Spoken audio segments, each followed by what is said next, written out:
ഇന്ത്യക്ക് ഏറെ വെല്ലുവിളി ഉയർത്തിയ H-1B വിസയിൽ ഭേദഗതിക്ക് ഒരുങ്ങുകയാണ് അമേരിക്ക. നിലവിലുള്ള ലോട്ടറി സമ്പ്രദായത്തിന് പകരം ഉയർന്ന വൈദഗ്ധ്യവും വേതനവും അടിസ്ഥാനമാക്കി വിസ നൽകാനാണ് തീരുമാനം. വിദേശികൾക്ക് ഇത്തരത്തിൽ വിസ നൽകാനുള്ള തിരഞ്ഞെടുപ്പ് പ്രക്രിയയ്ക്ക് US ആഭ്യന്തര സുരക്ഷാ വകുപ്പ് നിർദ്ദേശം നൽകിയിട്ടുണ്ട്. എല്ലാ വിഭാഗം വേതനങ്ങളിൽപ്പെട്ട തൊഴിലാളികളെയും നിലനിർത്താൻ തൊഴിലുടമകൾക്ക് അവസരമുണ്ടാകും. ജീവനക്കാരുടെ വേതന നിലവാരത്തെ അടിസ്ഥാനപ്പെടുത്തിയാകും തിരഞ്ഞെടുപ്പ് നടക്കുക എന്നുള്ളതാണ്. അപ്പോൾ നമുക്ക് പ്രധാനപ്പെട്ട കാര്യങ്ങൾ കൂടി ഈ വിഷയവുമായി ബന്ധപ്പെട്ട്, ഈ സംഭവവുമായി ബന്ധപ്പെട്ട് നമ്മൾ ഓരോ ദിവസവും പല പല ആശങ്കകൾ നമ്മുടെ IT മേഖലയുമായി ബന്ധപ്പെട്ട്, കാരണം ഇങ്ങനെ ഒരു ടൈറ്റനിങ് ഉണ്ടാകുമ്പോൾ അത് കേരളത്തിലേക്ക് ഉള്ള, ഇന്ത്യയിലൊക്കെ ഉള്ള ഒരുപാട് മേഖലകളെ ബാധിക്കുമെന്ന വലിയ ആശങ്കപ്പെടുന്ന ചർച്ചകൾ നമ്മൾ നടത്തിയിട്ടുണ്ട്. ഇതാണ് ഇതിൻ്റെ ആഴത്തിലുള്ള സാഹചര്യങ്ങൾ കൂടി നമുക്ക് പരിശോധിക്കാം. ഇന്റർനാഷണൽ ഡെസ്കിലേക്ക് പോവുകയാണ് ആര്യ പി.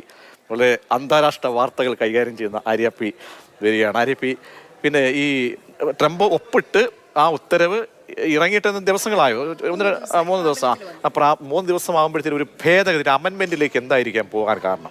അതായത് നമ്മൾ ആദ്യം ആശങ്കപ്പെട്ടിരുന്നു H-1B വിസ നമ്മളിപ്പം ഇന്ത്യക്കാർക്ക് അമേരിക്കയിലേക്ക് പോകാൻ പറ്റുമോ, അവിടെ നമ്മൾ പഠിച്ചിറങ്ങുന്ന ആൾക്കാർക്ക് ഇനി അമേരിക്കയിൽ ജോലി കിട്ടുമോ.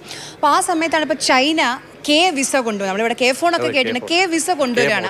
അപ്പോൾ K വിസ എന്ന് പറഞ്ഞാൽ ഇപ്പം അമേരിക്കയിലേക്ക് ആൾക്കാർക്ക് പോകാൻ പറ്റില്ല, അവിടെ നമുക്ക് ഇന്ത്യക്കാർക്ക് തൊഴിൽ കിട്ടില്ലെങ്കിൽ കുഴപ്പമില്ല, ചൈനയിലേക്ക് വന്നോളൂ. ഇപ്പോൾ IT ആണെങ്കിലും മെഡിസിൻ ആണെങ്കിലും ടെക്നോളജി, എഞ്ചിനീയർ, എല്ലാ വിഭാഗങ്ങളിലെ ആളുകളെയും പ്രത്യേകിച്ച് ദക്ഷിണേന്ത്യയിൽ നിന്ന് ചൈന ആകർഷിക്കാൻ വേണ്ടി അവർ K വിസ കൊണ്ടുവരികയാണ്. വലിയ നിർബന്ധങ്ങളൊന്നുമില്ല, കൂടുതൽ കാലയളവ്, കുറേ സാധാരണ അവിടെ 12 തരത്തിലുള്ള വിസയാണ് ചൈനയിലുള്ളത്. അതിനെ അപേക്ഷിച്ച് K വിസ വളരെ എളുപ്പമാണ് അപ്ലൈ ചെയ്യാൻ. അപ്പോൾ അതിനൊക്കെ K വിസ വരുന്നു. ഇന്ന് ജർമ്മനി സ്വാഗതം ചെയ്യുന്നു ഇന്ത്യക്കാരെ. ആ ഒരു പശ്ചാത്തലത്തിലായിരിക്കണം ഇപ്പം ട്രംപ് ഇന്നൊരു മാറ്റം വന്നത്. ലോട്ടറി സമ്പ്രദായം അത് ഒരു കണക്കിന് പറഞ്ഞാൽ നല്ലതാണ്. ഇപ്പം എനിക്കും ഡിഗ്രി, നിങ്ങൾക്ക് PG ഉണ്ടെന്ന് വിചാരിക്കും. നമ്മൾ രണ്ടുപേരും വിസയ്ക്ക് അപ്ലൈ ചെയ്യുമ്പം ഒരേ വെയിറ്റേജ് ആണ് കിട്ടുന്നത്. അതിന് പകരം PG ഉള്ള അല്ലെങ്കിൽ കൂടുതൽ മാസ്റ്റേഴ്സ് ഉള്ള ഒരാൾക്ക് കൂടുതൽ, ഇപ്പം MBBS മാത്രമുള്ള ആളുകളും പക്ഷേ MBBSൽ PG പോസ്റ്റ് ഗ്രാജുവേഷൻ ഉള്ള ആളുകൾക്കും ഒരേ തരത്തിലാണ് വിസയ്ക്ക് ഇതുവരെ പരിഗണിച്ചിരുന്നത്. അതിൽ നിന്ന് മാറ്റം വരികയാണ്. കൂടുതൽ നിങ്ങളുടെ വിദ്യാഭ്യാസ യോഗ്യത അനുസരിച്ച് നിങ്ങൾക്ക് വേറെ ഏതെങ്കിലും സ്ഥാപനത്തിൽ അനുഭവ സമ്പത്തുണ്ടെങ്കിൽ, നിങ്ങളുടെ എക്സ്പീരിയൻസ്, നിങ്ങളുടെ വിദ്യാഭ്യാസ യോഗ്യത, നിങ്ങളുടെ മാർക്ക്, ഇതെല്ലാം അനുസരിച്ച് നിങ്ങൾക്ക് ഒരു വെയിറ്റേജ് കിട്ടുകയാണ്. പിന്നെ നിങ്ങളുടെ ശമ്പളം, ഇപ്പം നമ്മൾ രണ്ടുപേരെയും ഒരു കമ്പനി, ഇപ്പം മൈക്രോസോഫ്റ്റ് എനിക്കും പ്രജീഷിനും ജോലി തരികയാണ് അമേരിക്കയിൽ. എന്താ കിട്ടിയ പോലെ അപ്പൊ എനിക്ക് 1 ലക്ഷവും പ്രജീഷിന് 1.5 ലക്ഷം ആണെങ്കിൽ ഇനി കൂടുതൽ വെയിറ്റേജ്, കൂടുതൽ സാധ്യത പ്രജീഷിനായിരിക്കും. കൂടുതൽ ശമ്പളമുള്ള ആൾക്കാർക്ക് കൂടുതൽ സാധ്യത വരികയാണ്. അതിനനുസരിച്ചായിരിക്കും വിസ.